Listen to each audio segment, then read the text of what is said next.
Hi hello ನಮಸ್ಕಾರ ಎಲ್ಲರೂ ಹೇಗಿದ್ದೀರಾ? ಸೊ ಇವತ್ತಿನ ವ್ಲಾಗ್ ತಮ್ನೇಲ್ ಆಲ್ರೆಡಿ ನೀವು ನೋಡಿರ್ತೀರಾ ಅಂತಲೇ ಭಾವಿಸ್ತೀನಿ. ಸೊ ನಾನು ಲಾಸ್ಟ್ ವಿಡಿಯೋದಲ್ಲಿ ನಾನು ಶೇರ್ ಮಾಡಿದ್ದೆ ಕಾಸ್ಟರ್ ಆ್ಯಂಡ್ ಪ್ಯಾಂಟ್ಸ್ನ ತುಂಬ ಆ, ದಿನದಿಂದ ತೊಗೋಬೇಕು ಅಂತಂದ್ಬಿಟ್ಟು ಫೈನಲಿ ತೊಗೊಂಡೆ ಅಂದ್ಬಿಟ್ಟು. ಸೊ ಅದರಲ್ಲಿ ನನಗೆ ಜಾಸ್ತಿ ಮಾಡಬೇಕು ಅಂತ ಅಂದ್ಕೊಂಡಿದ್ದು ಬಂದು ಫ್ರೈಡ್ ರೈಸು ಮತ್ತು ಎಗ್ ರೈಸ್ ಮಾಡೋಣ ಅಂತ ನಾನು ಆ ಪ್ಯಾಂಟ್ಸ್ನ ತೊಗೊಳ್ಳೇಬೇಕು ಅಂತ ಡಿಸೈಡ್ ಮಾಡಿದ್ದೆ. ಸೊ ಇವತ್ತು ಬಿರಿಯಾನಿ ಮಾಡಿ ನೋಡೋಣ, ಆ ಟೇಸ್ಟ್ ಯಾವ ರೀತಿ ಬರ್ಬೋದು, ಅಲ್ಲ ನಾರ್ಮಲಾಗೇ ಬರುತ್ತಾ, ಇಲ್ಲ ಕಾಸ್ಟರ್ ಆ್ಯಂಡ್ ಪ್ಯಾನಲ್ಲಿ ಸ್ವಲ್ಪ ಡಿಫ್ರೆಂಟಾಗಿ ಬರುತ್ತಾ ಅಂದರೆ ಒಂದೊಂದು ನಾನ್ ಸ್ಟಿಕ್ಕಲ್ಲಿ ಮಾಡಿದಾಗ ಒಂಥರ ಇರುತ್ತೆ, ಸ್ಟೀಲಲ್ಲಿ ಮಾಡಿದಾಗ ಒಂಥರ ಇರುತ್ತೆ, ನಾವೇನು ನಾರ್ಮಲ್ ಕುಕ್ಕಿಂಗ್ ಮಾಡ್ತೀವಲ್ಲ ಒಂದೊಂದು ಪಾತ್ರೆಗೆ ಒಂದೊಂದು ಟೇಸ್ಟ್ ಇರುತ್ತೆ. ಸೊ ನೋಡೋಣ ಅಂತಂದ್ಬಿಟ್ಟು ಇವತ್ತು ಇದನ್ನು ನಿಮ್ಮ ಜೊತೆ ಶೇರ್ ಮಾಡ್ತಾಯಿದ್ದೀನಿ. ಟೇಸ್ಟ್ ಹೇಗಿತ್ತು ಅನ್ನೋದನ್ನ ನೀವು ಕೂಡ ಮಾಡಿ ಒಂದು ಸತಿ ಟ್ರೈ ಮಾಡಿ. ನಿಮ್ಮ ಹತ್ರ ಕಾಸ್ಟ್ ಐರನ್ ಇದ್ದರೆ ಖಂಡಿತ ಟ್ರೈ ಮಾಡಿ, ಇಲ್ಲ ತೊಗೊಂಡಾಗ ಟ್ರೈ ಮಾಡಿ ಆಯಿತಾ. ಟೇಸ್ಟು ನಾನು ಹೇಳ್ಬೋದು ಅಂದರೆ ಈ ಬಾಯಲ್ಲಿ ಹೇಳ್ಬೋದು ಅಷ್ಟೇ, ಬಟ್ ನೀವು ಕೂಡ ಟೇಸ್ಟ್ ಮಾಡಬೇಕಲ್ವ, ಟೇಸ್ಟ್ ಮಾಡಿ ನೀವು ಕೂಡ ಅನುಭವಿಸ್ಬೇಕು ಅದನ್ನು. ಸೊ ಅದರಿಂದ ನಾನು ಹೇಳ್ತೀನಿ ಹೇಗಿತ್ತು ಟೇಸ್ಟು ಅನ್ನೋದು ಲಾಸ್ಟಲ್ಲಿ. ಸೊ ಫಸ್ಟ್ ಇವಾಗ ಕಾಸ್ಟ್ ಆ್ಯಂಡ್ ಪ್ಯಾನ್ ಸೀಸನಿಂಗ್ ಮಾಡ್ಕೊಂಡಿದ್ದೆ ಅಲ್ವಾ, ನಿನ್ನೆ ಆಯಿಲ್ ಹಚ್ಬಿಟ್ಟು ಹಾಗೆ ಬಿಟ್ಟಿದ್ದೆ. ಇವಾಗ ಏನಿಲ್ಲ, ಮತ್ತೆ ಅದನ್ನು ವಾಶ್ ಮಾಡೋ ಅವಶ್ಯಕತೆ ಇಲ್ಲ. ಜಸ್ಟ್ ಒಂದು ಟಿಶ್ಯೂ ಪೇಪರ್ ತೊಗೊಂಡು ನೀಟಾಗಿ ಒರೆಸ್ಬಿಟ್ಟು ಕುಕ್ ಮಾಡ್ಕೊಳ್ಳೋದು ಅಷ್ಟೇ. ಮತ್ತು ಪ್ರತಿ ಸತಿನೂ ನೀರು ಹಾಕಿ ತೊಳೆಯೋ ಅವಶ್ಯಕತೆ ಇಲ್ಲ. ಮತ್ತು ನೀವು ಕುಕ್ಕಿಂಗ್ ಎಲ್ಲ ಆದಮೇಲೆ ಜಸ್ಟ್ ನೀವು ವಾಟರಲ್ಲಿ ವಾಶ್ ಮಾಡಿಬಿಟ್ಟು ಆಯಿಲ್ ಅಪ್ಲೈ ಮಾಡಿ ಇಟ್ಕೊಳ್ಳೋದು ಅಷ್ಟೇ. ಕುಕ್ಕಿಂಗ್ ಮಾಡಬೇಕಾದ್ರೆ ವಾಟರ್ ವಾಶ್ ಮಾಡೋದು ಬೇಡ.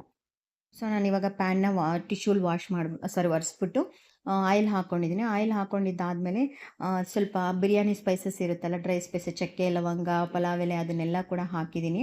ಅದಾದಮೇಲೆ ಈರುಳ್ಳಿನೂ ಕೂಡ ಕಟ್ ಮಾಡಿ ಹಾಕ್ಕೊಂಡಿದ್ದೀನಿ. ಇದರಲ್ಲಿ ಒಂದು ಬಿಗ್ ಬೆನಿಫಿಟ್ ಏನು ಗೊತ್ತಾ?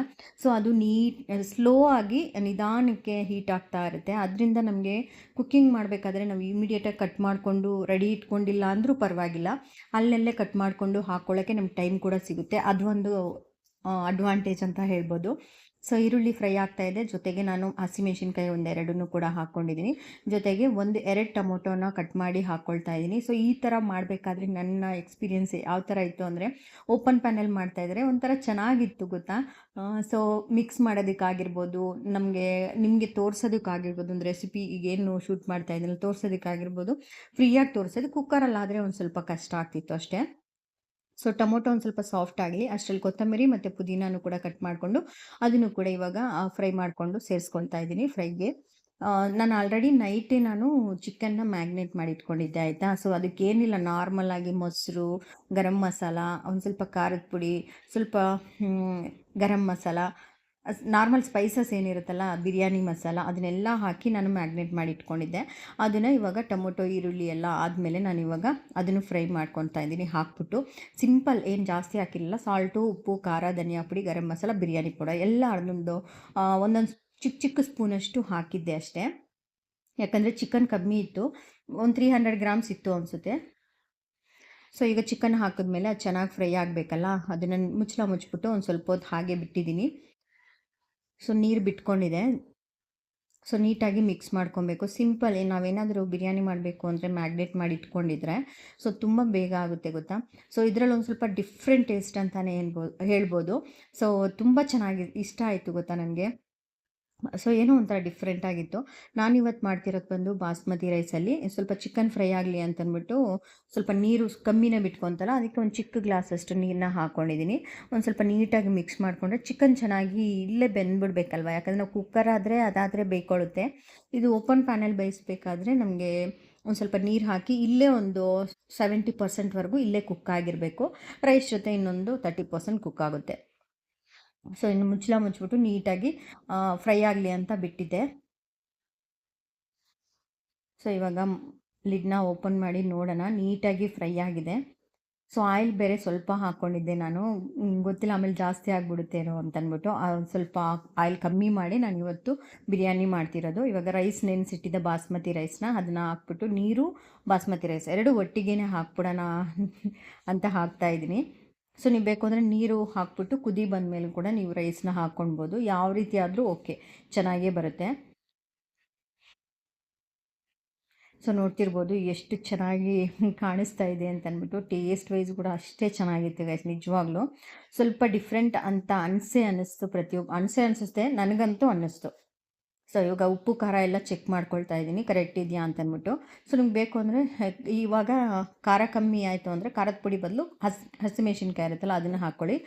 ಖಾರದ ಪುಡಿ ಹಾಕ್ದಾಗ ಏನಾಗುತ್ತೆ ಅಂದರೆ ಒಂದು ಸ್ವಲ್ಪ ಫ್ಲೇವರ್ ಬರ್ತಾ ಇರುತ್ತೆ, ಅಂದರೆ ಹಸಿ ಹಸಿ ಖಾರದ ಪುಡಿ ಥರ ಸ್ಮೆಲ್ ಬರ್ತಾ ಇರುತ್ತೆ.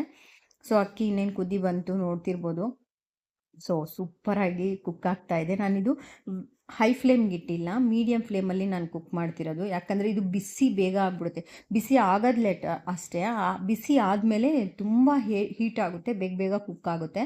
ಅದು ಕೂಡ ಬೇಗ ಅಡ್ವಾಂಟೇಜ್ ಗೊತ್ತಾ. ಸೊಪ್ಪು ಪಲ್ಯ, ಆಮೇಲೆ ಪೊಟ್ಯಾಟೊ ಪಲ್ಯ ಮತ್ತು ಕೋಸ್ ಪಲ್ಯ ಅದನ್ನೆಲ್ಲ ಇದರಲ್ಲಿ ಮಾಡಿ ನೋಡಿ, ನಿಮಗೆ ಡಿಫ್ರೆನ್ಸ್ ಗೊತ್ತಾಗುತ್ತೆ. ಸೀದೋಗೋದು ಇಲ್ಲ, ಅಂದರೆ ತಲ ಹಿಡಿಯುತ್ತಲ್ಲ ಆ ಥರನೂ ಆಗೋಲ್ಲ, ತುಂಬಾ ಚೆನ್ನಾಗಾಗುತ್ತೆ. ಸೊ ಇನ್ನೇನು ಒಂದು ಹಾಫ್ ಕುಕ್ ಆಗಿದೆ, ನಾನು ಸ್ವಲ್ಪ ನೀಟಾಗಿ ಮಿಕ್ಸ್ ಮಾಡ್ಕೊಳ್ತಾ ಇದ್ದೀನಿ. ನನಗೆ ಒಂದು ಡೌಟ್ ಇತ್ತು ಗೊತ್ತಾ. ಸೊ ಸ್ವಲ್ಪ ತಲೆ ಏನಾದರೂ ಸೀಯುತ್ತೇನೋ ನೋಡೋಣ ಅಂತಂದ್ಬಿಟ್ಟು ಒಂದೊಂದು ಸತಿ ಕುಕ್ಕರಲ್ಲೇ ನಮಗೆ ಸೀದ್ಬಿಡುತ್ತೆ. ಸೊ ಅಂದ್ಕೊಂಡೆ, ಸೊ ಏನೂ ಆಗಲಿಲ್ಲ ಆ ಥರ. ಈಗ ಇನ್ನೊಂದು 70% ಕುಕ್ ಆಗಿದೆ, ಇನ್ನು 30% ಬಾಕಿ ಇದೆ. ಅದಕ್ಕೆ ಒಂದು 2 ಸ್ಪೂನಷ್ಟು ತುಪ್ಪನ ಹಾಕ್ಬಿಟ್ಟು ಲಿಡ್ನ ಕ್ಲೋಸ್ ಮಾಡಿ ಇಡ್ತಾಯಿದ್ದೀನಿ. ಸೊ ಫೈನಲಿ ನೋಡಬೇಕು, ನಮ್ಮ ಬಿಸಿ ಬಿಸಿ ಬಾಸ್ಮತಿ ಬಿರಿಯಾನಿ ಅಂತೂ ರೆಡಿ ಆಗುತ್ತೆ. ತುಂಬ ಚೆನ್ನಾಗಾಗಿತ್ತು ಗೈಸ್, ನಿಜವಾಗ್ಲೂ ಎಷ್ಟು ಚೆನ್ನಾಗಾಗಿತ್ತು ಅಂತಂದರೆ ನಾನು ಇಮ್ಯಾಜಿನ್ ಕೂಡ ಮಾಡ್ಕೊಂಡಿಲ್ಲ. ಸೊ ಅದಾದಮೇಲೆ ನಾನು ಫ್ರೈಡ್ ರೈಸ್ ಕೂಡ ಮಾಡಿದ್ದೀನಿ, ಆಮೇಲೆ ಎಗ್ ರೈಸ್ ಕೂಡ ಮಾಡಿದ್ದೀನಿ. ಡಿಫ್ರೆಂಟಾಗಿರುತ್ತೆ ಟೇಸ್ಟು, ಒಂಥರ ನಮಗೆ ಆಚೆ ಕಡೆ ಸಿಗುತ್ತಲ್ವ, ಅಂದರೆ ರೋಡ್ ಸೈಡೆಲ್ಲ ಎಗ್ ರೈಸು ಮತ್ತು ಫ್ರೈಡ್ ರೈಸ್ ಮಾಡ್ತಿರ್ತಾರಲ್ಲ, ಆ ಸ್ಮೋಕಿ ಫ್ಲೇವರ್ ಬರುತ್ತೆ. ಅದಕ್ಕೋಸ್ಕರ ನಾನು ತೊಗೋಬೇಕು ಅಂತ ಫೈನಲಿ ತೊಗೊಂಡೆ ಅಷ್ಟೇ. ಓಕೆ ಗೈಸ್, ಚೆನ್ನಾಗಿದೆ. ಇಂಡಸ್ ವ್ಯಾಲಿಗಿಂತ ಚೆನ್ನಾಗಿದೆ ಅಂತ. ಇಂಡಸ್ ವ್ಯಾಲಿ ಬಗ್ಗೆ ನಂಗೆ ಗೊತ್ತಿಲ್ಲ, ಬಟ್ ನಾನು ತೊಗೊಂಡಿರೋದಂತೂ ನಿಜವಾಗ್ಲೂ ರೀಸನಬಲ್ ಪ್ರೈಸಲ್ಲಿ ತುಂಬಾ ಚೆನ್ನಾಗಿದೆ. ನೀವು ಬೇಕು ಅಂದರೆ ಫ್ಲಿಪ್ಕಾರ್ಟಲ್ಲಿ ಟ್ರೈ ಮಾಡಿ ಅಷ್ಟೇ. ಇದ್ರ ಬ್ರ್ಯಾಂಡ್ನ ನಾನು ಲಾಸ್ಟಲ್ಲಿ ಮೆನ್ಷನ್ ಮಾಡಿರ್ತೀನಿ ನೋಡಿ, ನಾನು ಲಾಸ್ಟ್ ವಿಡಿಯೋದಲ್ಲೂ ಏನು ಬ್ರ್ಯಾಂಡು ನೋಡೋಣ ಅಂತ. ಇದ್ರ ಮೇಲೆ ಇದೆ, ನಿಮಗೆ ಕಾಣ್ತಿಲ್ಲ ಅಷ್ಟೇ, ನಿಮ್ಗಲ್ಲಿ ರೈಟಿಂಗಲ್ಲಿದೆ, ನಾವು ಹೋಲ್ಡ್ ಮಾಡ್ತೀವಲ್ಲ ಅಲ್ಲಿದೆ. ಸೊ ನಾನು ನಿಮ್ಗೆ ಲಾಸ್ಟಲ್ಲಿ ಕೂಡ ಮೆನ್ಷನ್ ಮಾಡ್ತೀನಿ ಯಾವ ಬ್ರ್ಯಾಂಡು ಅಂತ. ನೆಕ್ಸ್ಟ್ ಇಲ್ಲಿ ಬಿರಿಯಾನಿ ರೆಡಿ ಆಯಿತು, ನೋಡ್ತಿರ್ಬೋದು. ಕಲರ್ ಕೂಡ ಒಂಥರ ಡಿಫ್ರೆಂಟಾಗಿ ಬಂದಿತ್ತು. ಸೊ ಇದು ಆ್ಯಕ್ಚುಲ್ ಕ್ಯಾಮ್ರಾ ಫೋಕಸ್ ಮಾಡಿಲ್ಲ ಅಷ್ಟೇ. ಬಿಸಿ ಬಿಸಿ ಬಿರಿಯಾನಿ, ಸ್ವಲ್ಪ ಮೊಸರು ಬಜ್ಜಿ ಕೂಡ ಮಾಡ್ಕೊಂಡಿದ್ದೆ ನಾನು ಇದ್ರ ಜೊತೆಗೆ, ಅಷ್ಟೇ, ಇನ್ನೇನು ಇಲ್ಲ. ತುಂಬಾ ಚೆನ್ನಾಗಿರುವಂಥದ್ದು. ಇದೊಂಥರ ಡಿಫ್ರೆಂಟ್ ಟೇಸ್ಟ್ ಅಂತ ಪದೇ ಪದೇ ತುಂಬ ಸತಿ ಹೇಳ್ಬಿಟ್ಟಿದ್ದೀನಿ. ತುಂಬಾ ಚೆನ್ನಾಗಿತ್ತು ಗೈಸ್. ಒಂದ್ಸತಿ ನಿಮ್ಗೇನಾದರೂ ಇಂಡಸ್ ವ್ಯಾಲಿ ಅಂತ ಇದ್ದೀನಿ, ಏನಾದರೂ ಕಾಸ್ಟ್ ಐರನ್ ಪ್ಯಾನ್ ನಿಮ್ಮ ಹತ್ರ ಇತ್ತು ಅಂತಂದರೆ ಡೆಫಿನೆಟಾಗಿ ಒಂದು ಸತಿ ಟ್ರೈ ಮಾಡಿ ಆಯಿತಾ. ನೆಕ್ಸ್ಟ್ ನೀವೇನಾದರೂ ಪಲ್ಯಗಳು ಮಾಡಬೇಕಲ್ಲ ಅದರಲ್ಲೇ ಮಾಡಿ, ತುಂಬಾ ಚೆನ್ನಾಗಿರುತ್ತೆ. ಇದರಲ್ಲಿ ಒಂದು ಸ್ವಲ್ಪ ಅಡ್ವಾಂಟೇಜು ಇದೆ, ಡಿಸಡ್ವಾಂಟೇಜು ಇದೆ. ಏನಪ್ಪ ಅಂತಂದರೆ ಇದೊಂದು ಸ್ವಲ್ಪ ಮಾಡಿದ್ಮೇಲೆ ಬೇರೆ ಪಾತ್ರೆಗೆ ಹಾಕ್ಬಿಟ್ಟು ಎತ್ತಿಟ್ಕೊಬೇಕು. ಇಲ್ಲ ಅಂತಂದರೆ ಅದು ತಣ್ಣಗಾದ್ಮೇಲೆ ಅದು ಕಲರು ಬ್ಲ್ಯಾಕ್ ಕಲರ್ನ ರಿಲೀಸ್ ಮಾಡ್ತಾ ಇರುತ್ತೆ. ಅದೊಂದು ಮೈನಸ್ ಪಾಯಿಂಟ್ ಅಷ್ಟೇ. ಬಿಟ್ಟರೆ ಒಂದು ಸ್ವಲ್ಪ ನಮಗೂ ಸೋಂಬೇರಿತನ ಕಮ್ಮಿ ಆಗುತ್ತೆ, ಕ್ಲೀನ್ ಮಾಡೋದು ಕೂಡ ಸ್ವಲ್ಪ ಈಸಿ ಅಂತ ಅನಿಸುತ್ತೆ. ಇಷ್ಟು ದಿನ ಹಾಗಾಗಿ ಬಿಟ್ಬಿಡ್ತೀವಿ, ನಾನ್ ಸ್ಟಿಕ್ಕಲ್ಲಿ ಮಾಡಿದ್ರೆ, ಸ್ಟೀಲಲ್ಲಿ ಮಾಡಿದ್ರೆ. ಬಟ್ ಇದರಲ್ಲಿ ಆ ಥರ ಆಗೋಲ್ಲ. ಕ್ಲೀನ್ ಮಾಡಿಬಿಟ್ಟು ಎತ್ತಿಟ್ಬಿಟ್ಟು ಆಮೇಲೆ ವಾಶ್ ಮಾಡಿ ಮತ್ತೆ ಸೀಸನಿಂಗ್ ಮಾಡ್ಕೊಳ್ಳೇಬೇಕು. ಇಲ್ಲ ಅಂತಂದರೆ ರೆಸ್ಟ್ ಹಿಡಿಯುತ್ತೆ. ಅದರಿಂದನೇ ತುಂಬ ಸತಿ ರೆಸ್ಟ್ ಹಿಡಿಯೋದು. ಒಂದು ಸ್ವಲ್ಪ ಸೋಂಬೇರಿತನ ಮಾಡೋ ಹಾಗೆ ಇಲ್ಲ ಈ ಪ್ಯಾನ್ಸ್ ಎಲ್ಲ ಯೂಸ್ ಮಾಡಬೇಕಾದ್ರೆ. ಸೊ ಅದಕ್ಕೆ ಇದನ್ನೆಲ್ಲ ಯೂಸ್ ಮಾಡೋಕ್ಕೆ ಸ್ವಲ್ಪ ಕಷ್ಟ. ಬಟ್ ರೆಸಿಪೀಸ್ ಅಂತೂ ತುಂಬಾ ಚೆನ್ನಾಗಿ ಬರುತ್ತೆ. ಸೊ ನೀವು ಯಾವುದೇ ಡೌಟ್ ಇಲ್ಲದೆ ಡೆಫಿನೆಟಾಗಿ ಒಂದು ಸತಿ ಬೈ ಮಾಡಿದ್ರು ಕೂಡ ನೀವು ರಿಗ್ರೆಟ್ ಮಾಡಲ್ಲ. ಇದು ಒಂದು ಅಷ್ಟೇ, ಸೀಸನಿಂಗ್ ಮಾಡ್ಕೊಳ್ಳೋದು ಒಂದು ಸ್ವಲ್ಪ ಚಿಕ್ಕ ಕೆಲಸ ಅಷ್ಟೇ. ನಿಜವಾಗ್ಲೂ ಟೇಸ್ಟ್ಗಂತೂ ಅಮೇಝಿಂಗ್ ಆಗಿತ್ತು. ನಾನು ಏನು ಹೇಳಬೇಕು ಅಂತ ಗೊತ್ತಾಗದೆ ಸೈಲೆಂಟಾಗಿ ಬಿರಿಯಾನಿನ ತಿಂತಾಯಿದ್ದೀನಿ ಅಷ್ಟೇ. ಸೊ ಡೆಫಿನೆಟಾಗಿ ನೀವು ಕೂಡ ಒಂದು ಸತಿ ಇದ್ದರೆ ಖಂಡಿತ ಟ್ರೈ ಮಾಡಿ ಗೈಸ್. ಒಂದು ಸ್ವಲ್ಪ different flavour, different taste, different colour, structure ಎಲ್ಲ ಕೂಡ ಅಷ್ಟೇ, ಬೇಗ ಕೂಡ ಆಗುತ್ತೆ. ಸೊ ಐ ಹೋಪ್ ನಿಮ್ಗೆ ಈ ಸಿಂಪಲ್ ವಿಡಿಯೋ ಇಷ್ಟ ಆಯಿತು ಅಂತಲೇ ಭಾವಿಸ್ತೀನಿ. ನಾನು ಟ್ರೈ ಮಾಡಿದ್ನ ನಿಮ್ಮ ಜೊತೆ ಶೇರ್ ಮಾಡಬೇಕಾಗಿತ್ತು, ಅದಕ್ಕೆ ಈ ವಿಡಿಯೋನ ನಿಮ್ಮ ಜೊತೆ ಶೇರ್ ಮಾಡಿದೆ. ಸಿಗ್ತೀನಿ ಮತ್ತು ನೆಕ್ಸ್ಟ್ ಒಳ್ಳೆ ವಿಡಿಯೋ ಜೊತೆ, ಒಳ್ಳೆ ರೆಸಿಪಿ ಜೊತೆ. ಹಾಗೆ ಸಬ್ಸ್ಕ್ರೈಬ್ ಮಾಡಿಲ್ಲ ಅಂದರೆ ಸಬ್ಸ್ಕ್ರೈಬ್ ಮಾಡಿ. ಸಿಗ್ತೀನಿ. Take care, bye. Thank you so much. Thank you for watching. ಇದ್ರ ಬ್ರ್ಯಾಂಡ್ ಏನು ಅಂತ ನಾನು ಇಲ್ಲಿ ಹಾಕ್ತೀನಿ ನೋಡಿ, ಇದೇ ಬ್ರ್ಯಾಂಡು.